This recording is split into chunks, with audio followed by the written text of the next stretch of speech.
वो कोई अपने सगे पुत्र के लिए भी नहीं कर सकता।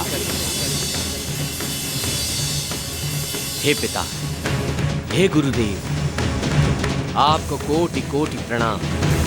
हे पिता, हे गुरुदेव, आपको कोटि कोटि प्रणाम।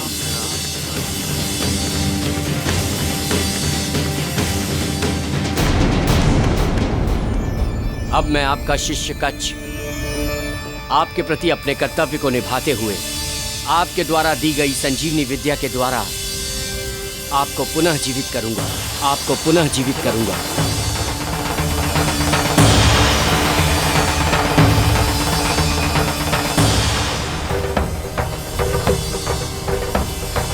ओम हौं जूं सः संजीवनी जीवनदायिनी आरोग्यवर्धनी जीवनदायिनी संजीवनी जीवनदायिनी आरोग्यवर्धनी जीवनदायिनी जीवनदायिनी जीवनदायिनी।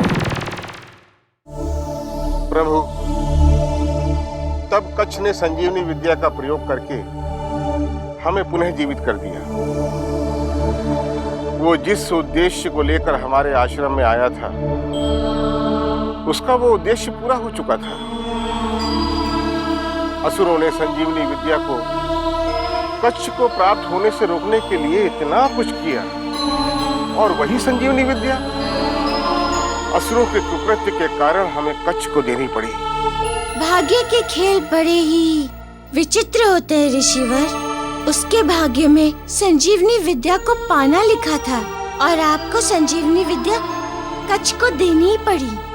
सत्य कहते हैं प्रभु, नियति द्वारा सब कुछ पूर्व निर्धारित होता है। किंतु अब एक और विडंबना सामने खड़ी हो गई थी। कच्छ अब हमारा शिष्य नहीं, पुत्र बन चुका था, क्योंकि उसका पुनर्जन्म हमारे उदर से हुआ था, और हम दोनों ने ये बात मान भी ली थी। कच्छ ने भी हमें पिता का पूरा सम्मान दिया। किंतु इससे तो देवयानी का स्वप्न चूर चूर हो गया होगा। उसके लिए तो विकट स्थिति उत्पन्न हो गई होगी। यही तो वो विडंबना थी प्रभु। देवयानी अब कच्छ की बहन बन चुकी थी। देवयानी अब कच्छ की बहन बन चुकी थी, और इस संबंध को स्वीकार करना देवयानी के लिए असंभव था। कच्छ भी संबंधों की मर्यादा में ऐसा बंध चुका था कि वो कुछ नहीं कर सकता था।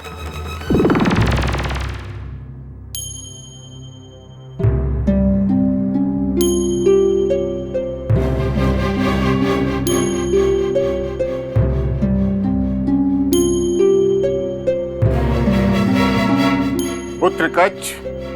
जी गुरुदेव। यहाँ आओ वत्स। जी।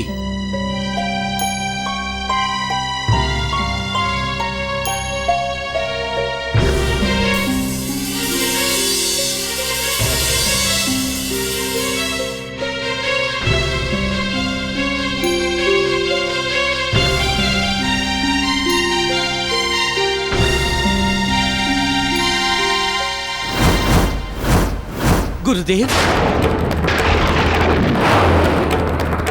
ये आपने क्या कर दिया? मुझसे कोई भूल हो गई गुरुदेव, जो आप मुझसे इतना रुष्ट हो गए हैं।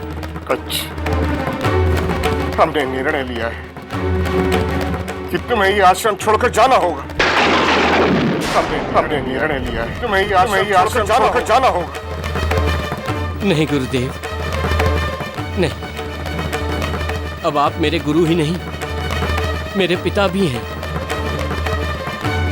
और एक पुत्र और शिष्य होने के नाते मेरा आपके प्रति कुछ कर्तव्य भी बनता है। अब आप ही बताइए, मैं इस उत्तरदायित्व से कैसे मुंह मोड़ सकता हूँ? कैसे? पुत्र, तुम हमारे पास संजीवनी विद्या प्राप्त करने आए थे, और वो तुम्हें प्राप्त हो चुकी है, और अब तो हमने भी तुम्हें गुरु शिष्य की परंपरा से मुक्त कर दिया है। अब तुम पर हमारा कोई अधिकार नहीं। तुम प्रसन्नता पूर्वक इस आश्रम से जा सकते हो। यह सत्य है गुरुदेव, यह सत्य है कि मैं यहाँ देवताओं के लिए संजीवनी विद्या मंत्र लेने आया था, किंतु मुझे यहाँ पर जो आपसे प्रेम, स्नेह और आत्मीयता का भाव मिला है वो मुझे देवलोक में भी कभी नहीं मिला। इसलिए अब मेरी धारणा बदल चुकी है गुरुदेव, बदल चुकी है। पुत्र हो तुम हमारे कच्छ, पुत्र। ये हमारा हृदय जानता है कि इस घटना से बहुत पहले से हम तुम्हें पुत्रवती स्नेह करने लगे हैं। तो भाग्य ने भी तुम्हें हमारा पुत्र बना दिया है कच्छ। लेकिन हमारे भाग्य में पुत्र का सुख नहीं है कच्छ, नहीं है पुत्र का सुख। ये भाग्य की भी कैसी विडंबना है गुरुदेव, जो पिता अपने बेटे से इतना प्रेम करता है वही उसे इस आश्रम से चले जाने का आदेश दे रहा है। मुझसे अधिक भाग्यहीन और कौन होगा गुरुदेव, और कौन होगा? कच्छ,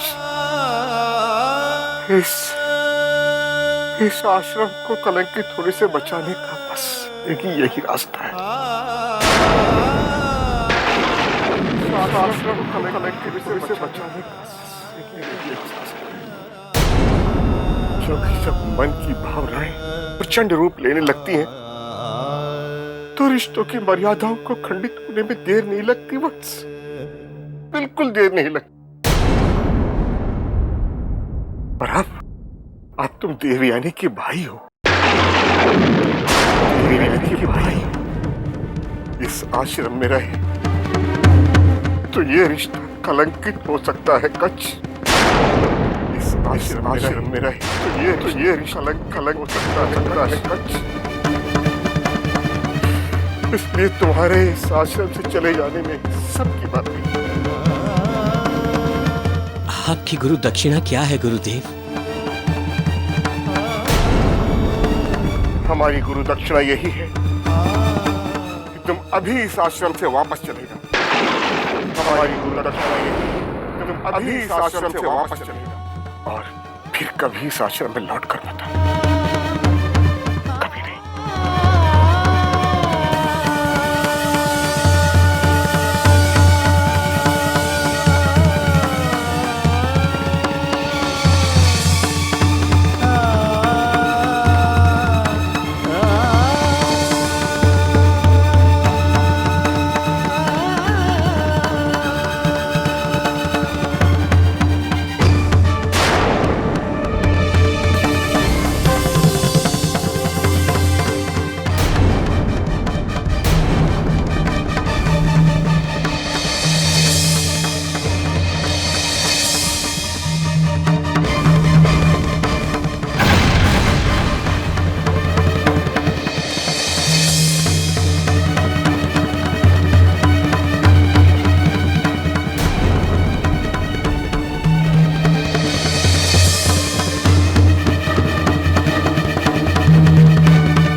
देवयानी,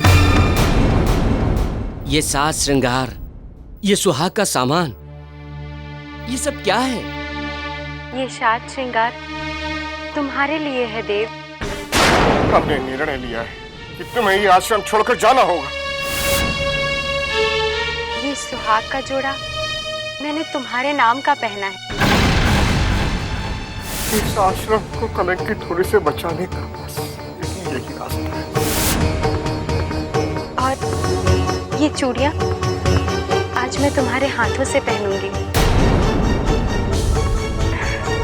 ये सिंदूर, इस सिंदूर से तुम मेरी मांग सजाओगे। अब तुम देवयानी के भाई हो, इस आश्रम में रहे तो ये रिश्ता कलंकित हो सकता है कच्छ। अब तुम देवयानी के भाई, ये रिश्ता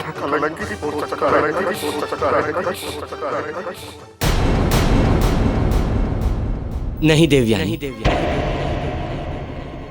अब ये संभव नहीं है। गुरुदेव के उदर से जन्म लेने के पश्चात हम दोनों एक ही पिता की संतान हो गए हैं। गुरुदेव के उदर से जन्म लेने के पश्चात हम दोनों एक ही पिता की संतान हो गए हैं। भाई बहन हो गए हैं हम दोनों, भाई बहन हो गए हैं हम दोनों। गुरुदेव के उदर से जन्म लेने के पश्चात हम दोनों एक ही पिता की संतान हो गए हैं। नहीं, ऐसा नहीं हो सकता। पिताजी ने तुम्हें पुनः जीवित केवल मेरे लिए किया है। मानता हूं मुझे पुनः ये जीवन केवल तुम्हारे ही कारण मिला है, किंतु हमारा ये मिलन मर्यादाओं के विरुद्ध होगा। कलंकित हो जाएंगे हम, तुम, यह आश्रम, हमारे गुरुदेव, हमारे पिता। नहीं, मत कहो उन्हें पिता। वो तुम्हारे नहीं, मेरे पिता हैं। केवल मेरे पिता। हमारा मिलन होगा, अवश्य होगा देव। हमने तुम्हें इसलिए जीवन दान नहीं दिलाया कि तुम हमें छोड़कर चले जाओ। देवयानी, यदि तुम चाहो तो मेरा जीवन वापस ले सकती हो,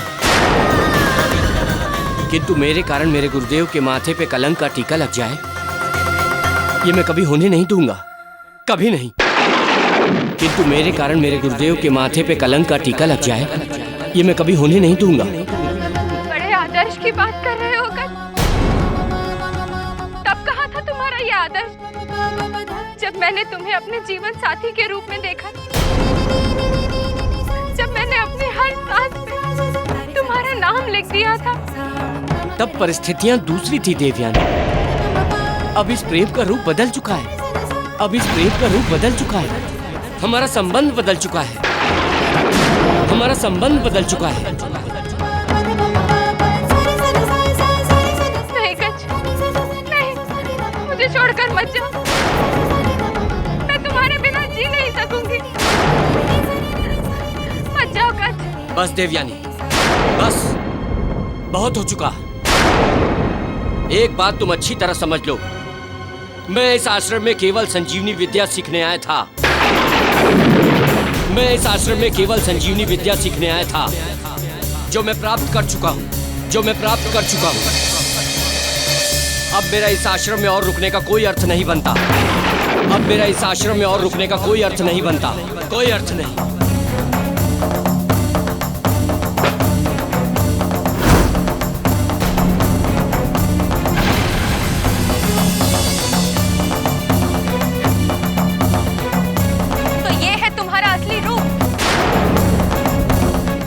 पाना था वो तुम्हें मिल चुका। इस संजीवनी विद्या को पाने के लिए तुम मेरी कोमल भावनाओं से खेले, मुझे प्रेम के दिवा स्वप्न दिखाए। परंतु ये मत भूलो कच कि तुमने मुझे ऐसे अवसर पर आकर ठुकराया जब मैं तुम्हारे समक्ष पूरी समर्पित खड़ी थी। ये सत्य है कि मैं यहाँ देवताओं के लिए संजीवनी विद्या मंत्र लेने आया था, किंतु मुझे यहाँ पर जो आपसे प्रेम, स्नेह और आत्मीयता का भाव मिला है, वो मुझे देवलोक में भी कभी नहीं मिला। तुमने मेरे निश्चल प्रेम का उपहास उड़ाया।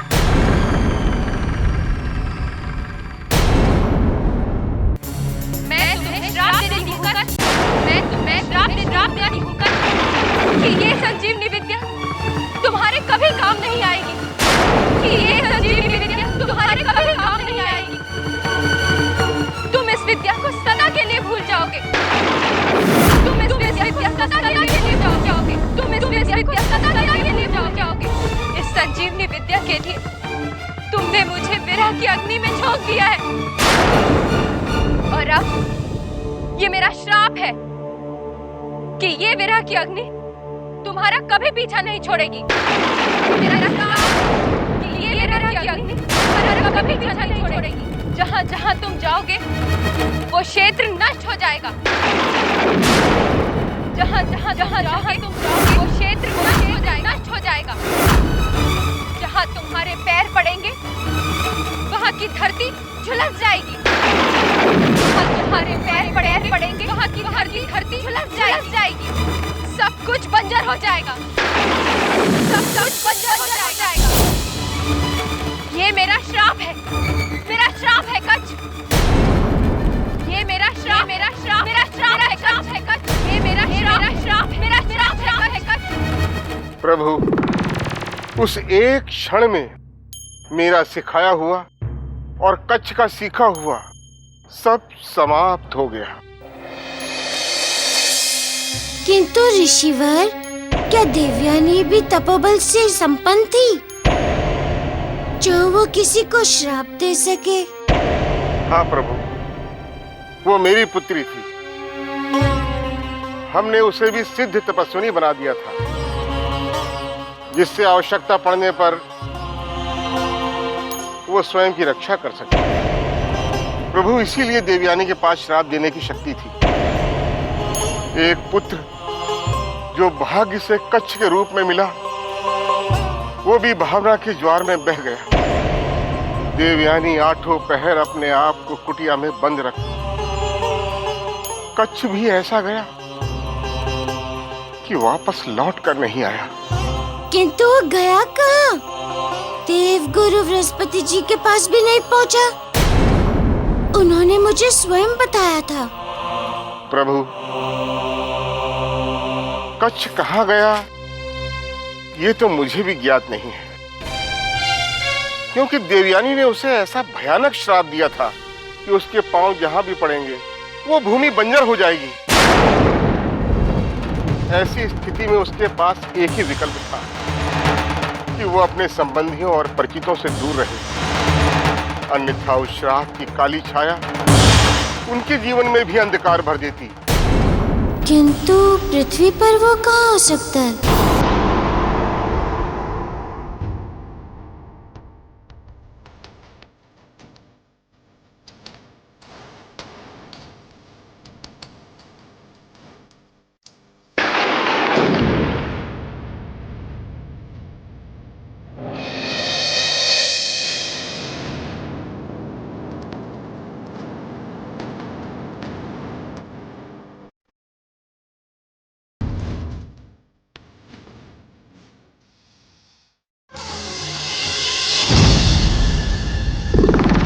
प्रभु,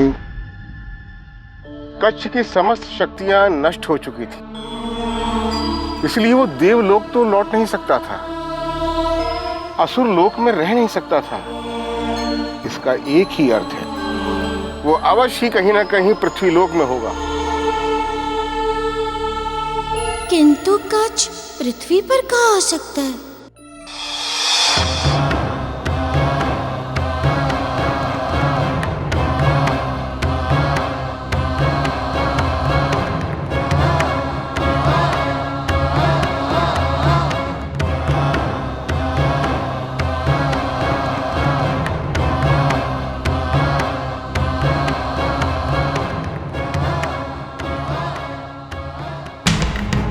पानी, पानी कहाँ है? पानी कहाँ है?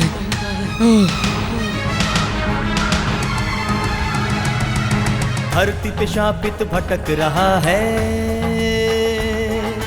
कच्छ का जीवन शाप के कारण। जहाँ जहाँ यह पाँव है रखता, जले वनस्पति श्राप के कारण।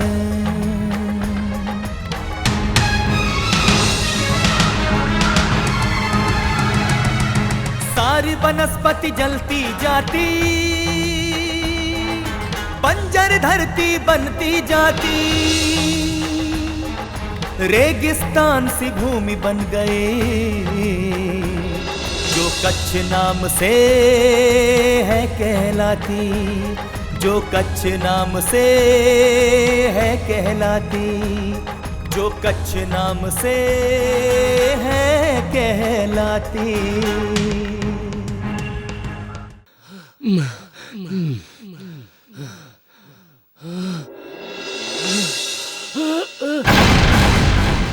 चल।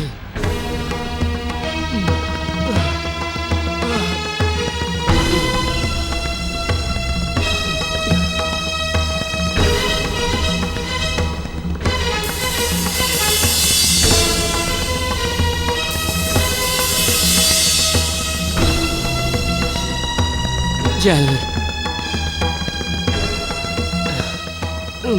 जल मिल गया। संजीवनी संजीवनी।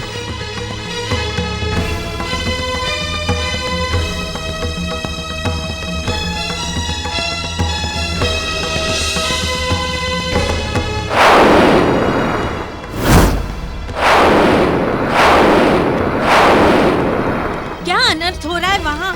जहाँ जहाँ ये व्यक्ति पैर रख रहा है वहाँ वहाँ सब खेत नष्ट होते जा रहे हैं।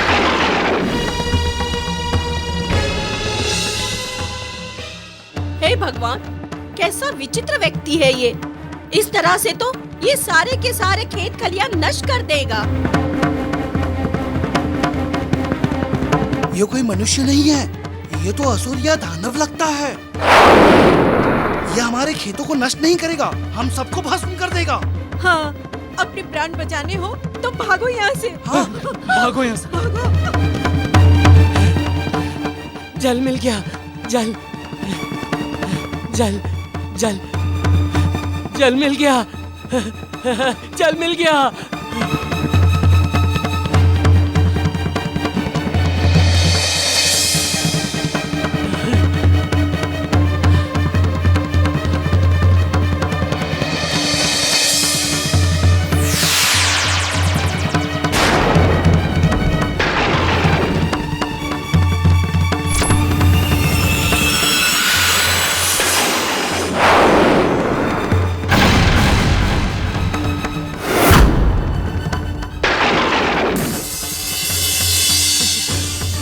ये जल कहाँ गया? ये जल कहाँ गया? ये क्या? ये रेत? ये क्या? ये रेत? ये रेत? मुझे जल चाहिए। मुझे प्यास लगी है।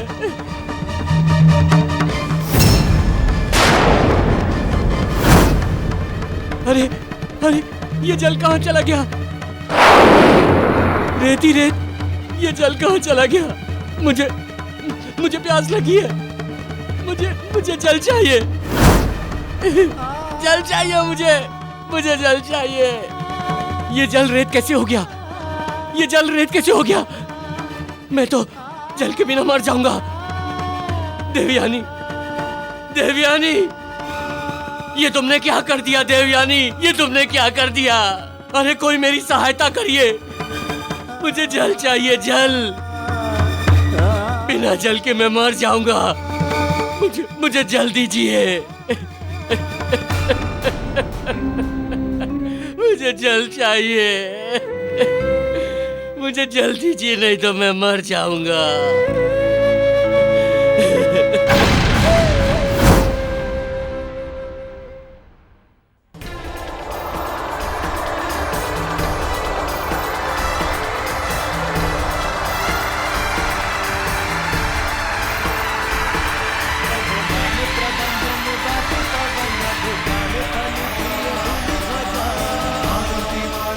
इतनी बड़ी धरती पर कच्छ को मैं कहाँ ढूंढूंगा?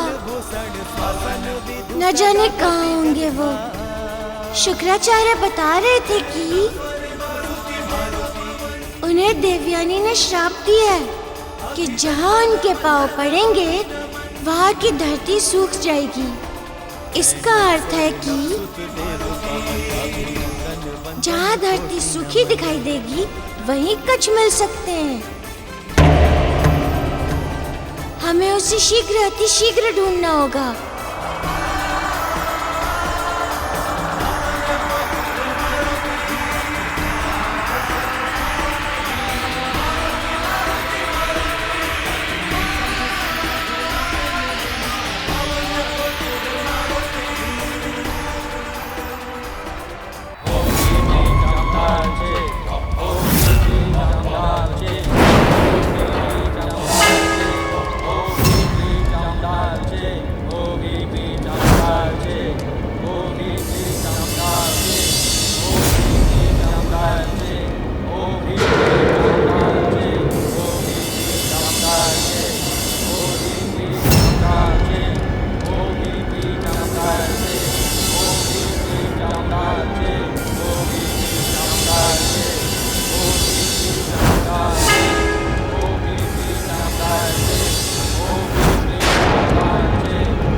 राजमाता, आप यहाँ? हमें सूचना भिजवा दी होती, हम स्वयं उपस्थित हो जाते। हम तुम्हारी साधना में विघ्न नहीं डालना चाहते थे, कारण तुम्हें तांत्रिक महाशक्तियों का स्वामी बनाना था हमें। इसीलिए दिन रात तंत्र योग की साधना में लगा रहता हूँ, और यह हवन भी तंत्र योग की विशेष शक्तियों के लिए कर रहा था मैं। हवन करने का समय अब समाप्त हो चुका है कृतंत। इतने वर्ष तुमने जो साधना में बिताए, उनका उपयोग करने का अब उचित समय आ गया है। आप आदेश करें राजमाता। हमने केसरी को मारने के लिए प्राणघातिनी शक्ति से प्रहार कराया, किंतु उसकी मृत्यु को मतंग ऋषि की योग शक्ति ने टाल दिया। तुम्हें अंजन प्रदेश जाकर उस मतंग ऋषि की योग शक्ति को अपनी तंत्र शक्ति से समाप्त करना है, जिससे उस केसरी की मृत्यु हो। आप निश्चिंत रहें राजमाता। यदि ऋषि मतंग की योग शक्ति अद्वितीय है, तो मेरी भी तंत्र शक्तियों का कोई सामना नहीं कर सकता। वो मतंग केसरी की मृत्यु को और नहीं रोक पाएगा। केसरी को मरना होगा, मरना होगा उसे। केसरी को मरना होगा, मरना होगा उसे।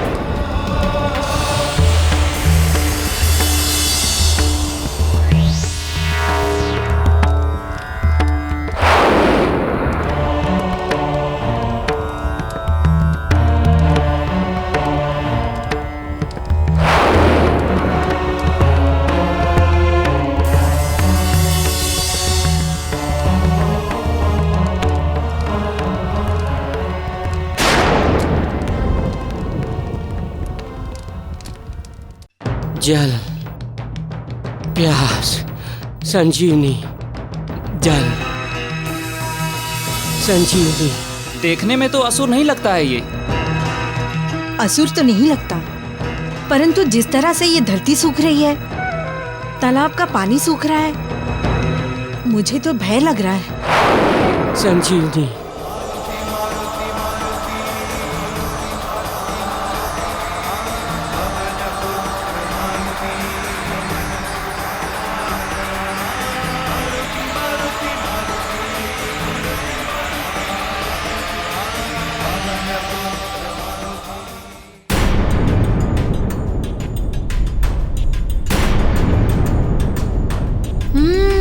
ये मरुस्थल है।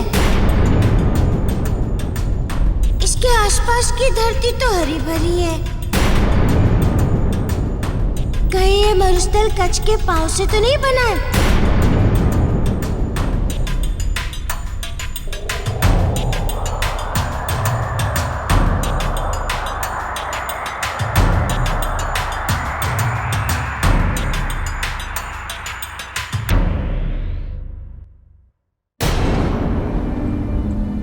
कच्छ अवश्य यहाँ से होकर गया होगा। इस तरह तो सारी धरती मरुस्थल बन जाएगी।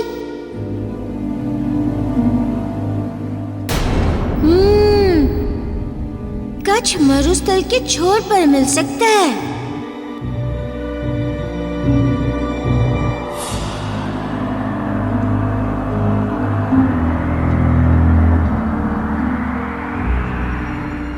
जल, प्यास,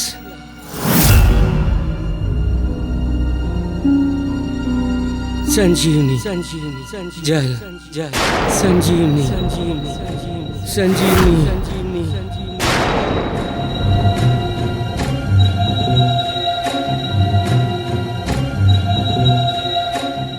ये तो संजीवनी संजीवनी के रट लगाए हुए हैं।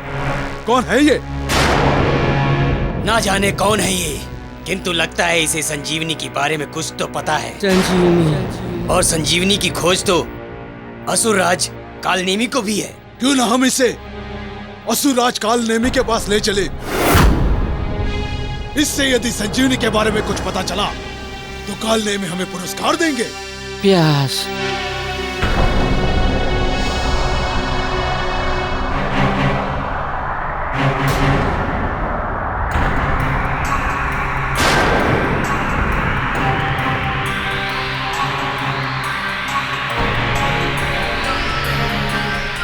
संजीवनी, जल, प्यास, संजीवनी, प्यास।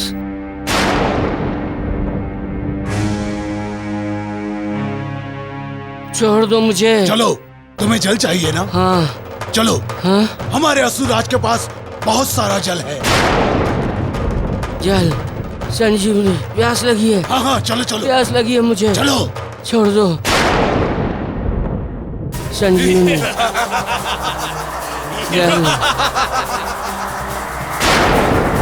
जल, प्यास, संजीवनी।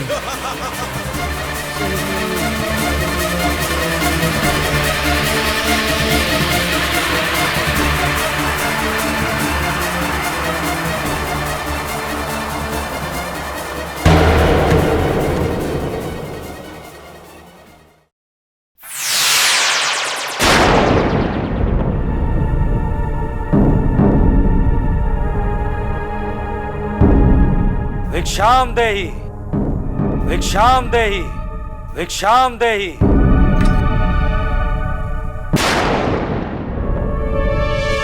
लीजिए बाबा, हम आपके लिए भिक्षा लाए हैं, लीजिए। तुम क्या हमें भिक्षा दोगी? तुम तो स्वयं दासी हो। महारानी को बुलाओ, उनके हाथों से ही हम भिक्षा लेंगे। बाबा, उनकी स्थिति ऐसी नहीं है कि वो आए। महाराज संकट में हैं। दासी, यदि ये ब्राह्मण खाली झोली लिए दरबार से लौट गया तो संकट और भी बढ़ जाएगा। महारानी को बुलाओ। क्षमा करिए ब्राह्मण देव, आप रुष्ट ना हो। मैं अभी महारानी को बुला के लाती हूँ।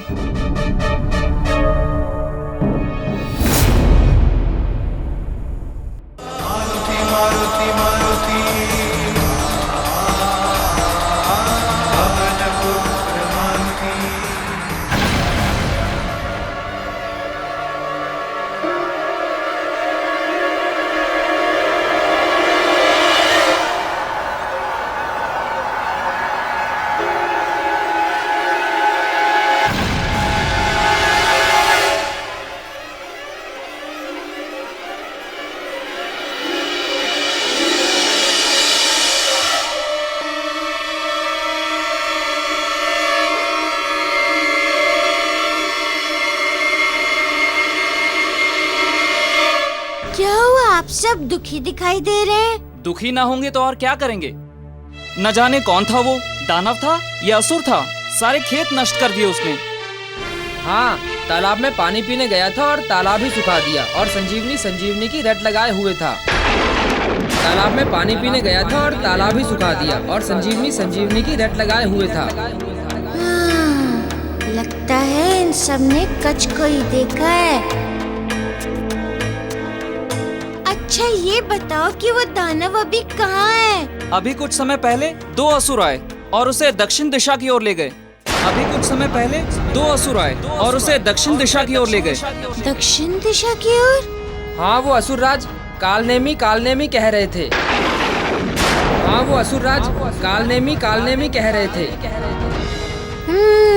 असुरराज कालनेमी।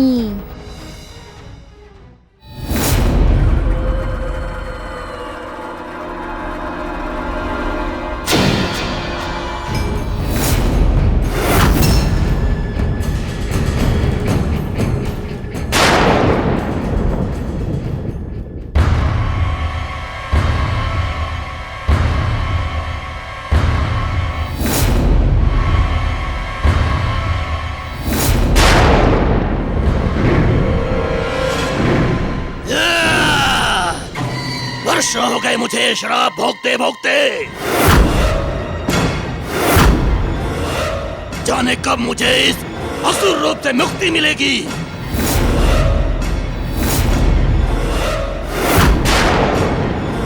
कब लौट पाऊंगा मैं इंद्रलोक? कब भोग पाऊंगा मैं वहां के सुख?